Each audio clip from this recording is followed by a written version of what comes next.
Have you ever found yourself caught in that relentless current of modern life? Always rushing, always pretending, performing, comparing. Oh, absolutely. That feeling of just bone-deep weariness, wondering if there's, another way. Yeah, and that feeling, it's not just you, is it? No, not at all. It's almost a universal condition now, sort of a byproduct of a culture that constantly demands more and faster. Well, today's deep dive is kind of an invitation, a chance to step off that treadmill, maybe just for a moment. We're unpacking Reuben Juma Onunga's really profound book, The Rhythm of Heaven, Slowing Down to Align with God, Nature, and Self. Mm. Our mission here with this deep dive is to give you a bit of a shortcut to understanding what feels like a quiet revolution. It's really an invitation, isn't it? To lay down our obsession with speed, with performance, and rediscover the sacred beauty of walking slowly, intentionally. Deeply aligned. Yeah. And what makes this message, I think, so compelling is that Reuben writes from a place of, lived experience. Yeah. He navigated some really significant personal trials, mental health challenges, intense leadership pressures, Right. and he found wisdom, clarity, not by pushing harder, but actually by embracing stillness. He really embodies the message he shares. That's such a powerful starting point, and it leads us, doesn't it, directly into what the author calls the urgent call to slow down. You see it everywhere, this pervasive idea that, like, fast equals good, and slow means failure. Exactly. Fast food, fast fame, fast results. We're just conditioned to believe speed is the ultimate metric. It's an addiction, really, an addiction to speed woven into our daily lives, and the consequences, they're pretty glaring. We're seeing epidemic levels of burnout, chronic stress, anxiety, a deep sense of disconnection. Yeah. The author described people living these masked lives, Yeah. constantly trying to keep up appearances, fearing what might happen if they actually truly paused. I have to admit, just this morning, I caught myself mentally drafting an email while making coffee. It's so ingrained. Oh, yeah. How does the author suggest we even begin to, untangle that, especially when the world just demands constant urgency? Well, that's where he brings in this vital counterpoint, nature's pace. Nature's unhurried pace. Think about it, right? The sun rises slowly, rivers, they carve valleys over centuries. A tree grows in silence, its strength hidden in roots nobody sees. Even a child takes 9 sacred months. There's no panic in nature, no hurry in the seasons. It just unfolds. It's such a stark contrast to our human haste. The author echoes that ancient wisdom, Ecclesiastes 3.1, reminding us, to everything there is a season and a time for every purpose under heaven. That divine rhythm, it's a profound challenge to how frantic we are. It really is. And Reuben's own awakening to this rhythm, it came from what he calls a long, quiet season of unlearning, surrender, and healing. A time when his mental health really took a hit. He was, in his words, forced into stillness. Okay, and here's where it gets really interesting. In that forced stillness, he says he first heard the rhythm of heaven. He realized that God is never in a rush. That idea is just so counterintuitive to everything we're taught. How does that realization fundamentally reframe our relentless chase for external validation? What specific internal shift does he suggest this enables? It totally reframes success. It's not about ditching ambition or, just being lazy. It's about what he calls spiritual intelligence, not book smarts, but that deep wisdom you get from living in harmony with your purpose, with natural rhythms, with God. Okay. The prime example he uses, Jesus himself, never seemed to be in a rush, did he? Yet he perfectly fulfilled his entire purpose. It really challenges our whole idea of what it means to be productive, to be impactful. It makes you think about what truly matters. Right. So as we grapple with that frantic pace, the author then offers a kind of roadmap for cultivating inner resilience. He talks about these inner fortresses. The first one is patience, which he calls the slow miracle. Yeah, the slow miracle. The core idea is just that growth takes time. Simple as that. God works quietly, subtly, patiently, consistently, often, like he says, beneath the surface where no one sees. Like a seed. Exactly, like a planted seed. You can water it, protect it, feed it. But its growth still follows a rhythm. And that rhythm, it's not yours to control. It is only yours to honor. God isn't working on our deadlines. And you see this all through Scripture, right? Abraham waited 25 years for Isaac. Joseph, 13 years of slavery, prison, before his purpose unfolded. David was anointed young, but didn't become king until he was 30. Even Jesus, 30 years of obscurity before his public ministry. Wow. Their stories aren't about delays, they're about divine timing being part of the process itself. So if God isn't in a hurry, why are we... The book points to Isaiah 28:1, whoever believes shall not make haste. That just flies in the face of today's culture. It's such a powerful reminder for you, the listener. Don't panic when progress feels slow. You're not late, you're not behind, you're not forgotten. You are simply in process, unfolding in your own divine season. And building right on that, the book explores the beauty of patience, letting time be your ally. This is such a key distinction. Patience isn't passive. It's an active posture of your heart while time does its work. Okay, so it's not just waiting. No, that's the biggest misconception. The author argues how you wait is everything. Why do we struggle with it? Well, because we're kind of addicted to control, aren't we? We want everything on our schedule. And waiting, as Reuben says, it exposes our ego. It really tests our trust. I see. So time isn't the enemy here. Not at all. It's your ally. Time refines you. It removes what doesn't serve you anymore. It reveals what's actually real. Remember the parable of the sower, that quick growth that withered because the roots were shallow. Yeah, depth takes time. Exactly. Depth takes time. Patience is fundamentally faith in action. Hebrews 6:1 tells us to imitate those who through faith and patience inherit the promises. Faith with patience leads to peace, not panic. How do you know you're growing in this? Well, you'll start noticing things. You genuinely stop comparing your journey. You find yourself breathing instead of panicking at delays. You celebrate the small, unseen progress. You become more present, working on yourself rather than just forcing outcomes. It's a really profound internal shift. It changes everything. Okay, that leads nicely into the next point. Calm is power, the strength in still waters. Calmness, he says, isn't about not feeling, but it's a quiet strength. A non-anxious posture, a soul that refuses to be moved by chaos. Which is so countercultural, right? Especially now, Isaiah 30:15 says, "In returning and rest you shall be saved.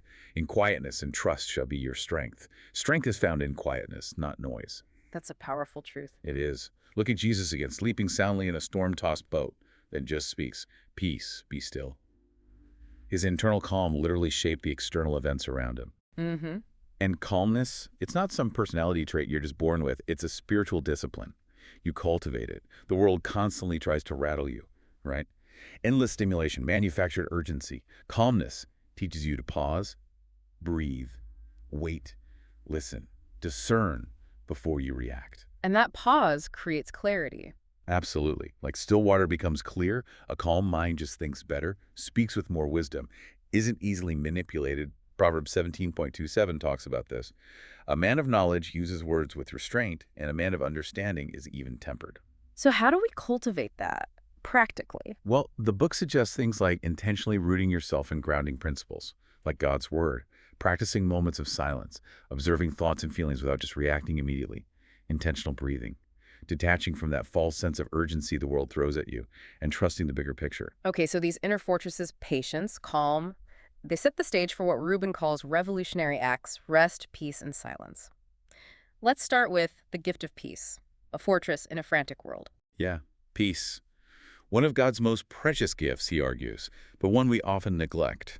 He calls it a fortress, an unshakable place. And Jesus' parting gift in John 14:27 was so specific. My peace I give you, I do not give to you as the world gives. That contrast is stark. It really is. The world's peace, it's conditional.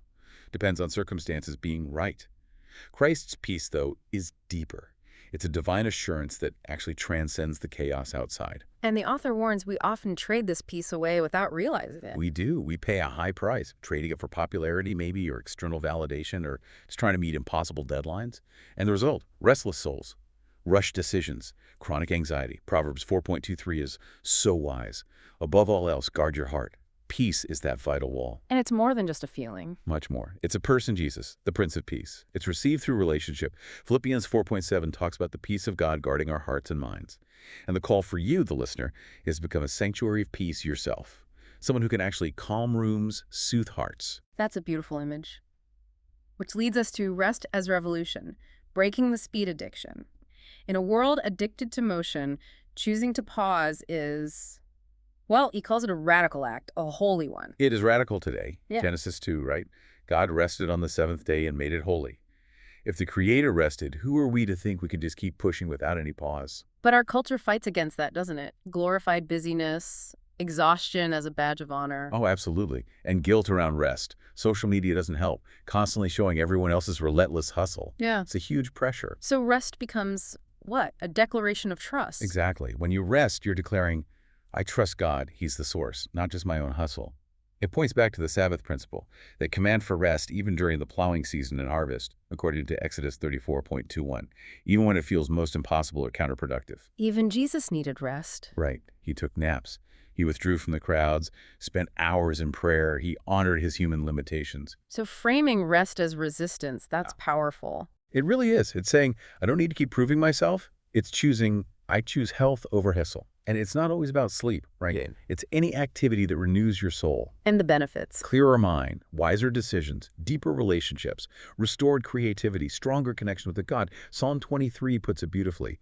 He makes me lie down in green pastures. He restores my soul. Okay, and the third revolutionary act, the sacred silence. Hearing the whisper of God. Silence, the author says, isn't just happiness. It's the presence of something deeper, where we meet ourselves and God. Yeah, and it's such an endangered experience in our noisy world. The story of Elijah in 1 Kings 19 is the perfect illustration. God wasn't in the wind, the earthquake, the fire. But in the whisper. And that still small voice, a gentle whisper. Exactly. Silence is a profound spiritual discipline. It's active surrender, allowing the inner noise, the chatter, to finally settle so we can be still and know that I am God, like Psalm 46.10 says. But we often fear silence, don't we? We do, because it confronts us, right? Our unhealed stuff, unresolved questions. But Reuben makes the point. Healing never happens in noise.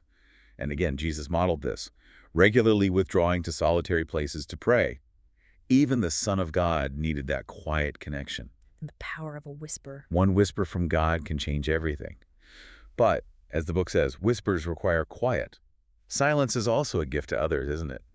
In conversations, it shows presence, creates space for them to feel truly heard. Proverbs 17.28. Even fools are thought-wise if they keep silent. Right. The encouragement is simple. Actively create intentional quiet moments.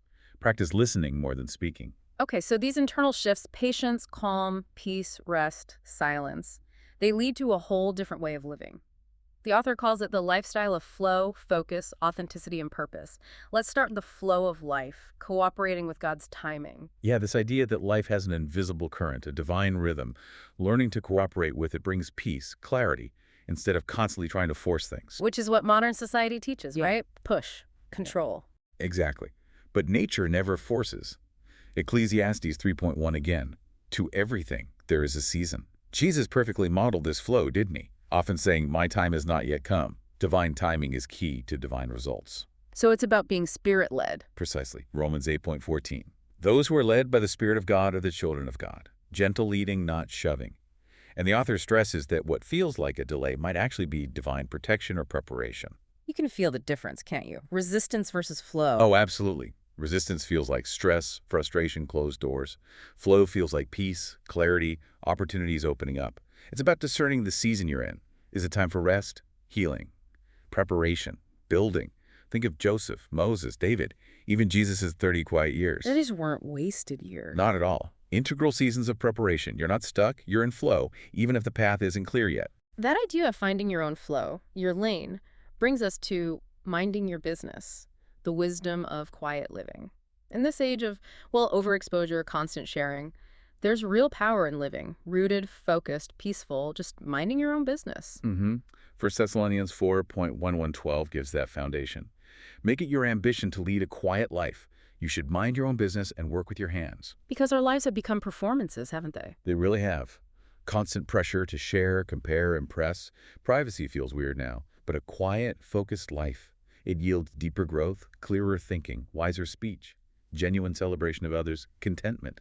It earns respect silently. But it's not about being selfish or isolated. No, not at all. It's about choosing your battles wisely, focusing energy on your assigned purpose, your patch of ground. Think of Noah building the ark while people mocked, or Jesus withdrawing from critics to stay on mission. So practically, that looks like limiting unnecessary input. Yeah. Unplugging regularly, investing in your inner life, resisting that urge to comment on everything online, refusing to compare your behind the scenes with someone else's highlight reel. Okay. And then there's living real in a masked world. A call to drop the masks, emotional, social, digital, in a society where, as he says, image often takes precedence over essence. It's huge. John 8.32. You will know the truth, and the truth will set you free. Only truth, Reuben argues, really heals and sustains in the long run. Why do we wear these masks, though? Often it stems from past hurts, right? Not being accepted for who we really are, criticism, so the mask feels safer. But Jesus was always so real, weeping, showing anguish, admitting sorrow. He invites us to live unmasked. And the cost of faking it. It's immense. Emotional exhaustion, shallow relationships, constant fear of being found out, losing touch with your actual self, spiritual disconnection. Like the author says, you can't heal what you keep hiding. But the freedom of living real. That's the reward. No more fear of exposure, genuine joy, attracting relationships based on truth, building a real life, not just chasing trends, having the courage to say, you know what? I'm not okay right now, but I'm growing. Think of David's raw psalms, Job's honest anguish. That's authentic faith. This all seems to build towards the final point. Eternal success, redefining progress in heaven's language, challenging the world's definition, popularity, wealth, speed, and pivoting to heaven's view. Character, purpose, legacy, eternity in mind. Right. Mark 8.36 asks that foundational question. What does it profit a man to gain the whole world yet forfeit his soul? It puts everything in perspective. And Jesus redefined success entirely. He absolutely did. No palace, no land owned, yet he accomplished the greatest mission ever through simple obedience to the Father. He could say, I have finished the work you gave me to do. That's the measure. So what are the signs of this eternal success? The author suggests things like peace in your soul, even when things look slow externally, faithfulness when no one's watching, choosing obedience over popularity, depth over just display, celebrating quiet growth in yourself and others, contentment in your specific lane. So for you listening, it means you are not behind. You are in process. Exactly. Think of Noah, Moses, Abraham, Jesus. They all waited years for their assignments. Your timeline is uniquely yours.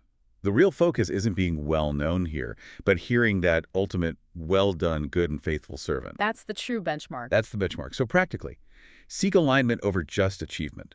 Be content with small beginnings. Measure by obedience, not just outcomes.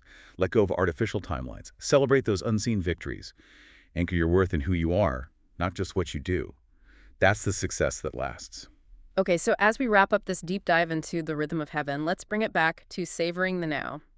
The book's conclusion really emphasizes that life isn't just a race to some future point. It's happening now. It's about honoring the ordinary, living with open hands, making those small daily shifts like waking with gratitude, embracing quiet moments. And the journey itself is the reward. That really resonates. Reuben emphasizes that true success isn't just the destination. It's the quiet strength, the humility, the wisdom, the closeness with God you gain during the process. Every time you chose patience over panic, peace over pressure, trust when nothing made sense. That was a win. So let's leave you with a final provocative thought from the rhythm of heaven. You were not made to keep up with the world. You were made to walk with God. Wow. Yeah. Consider how you can start living just a bit more slowly, more rooted, real, present, and aligned starting today. Let your life become, as the author puts it, a divine glow for others. It's an invitation to a different pace, isn't it? A different pace and a profound, quiet power.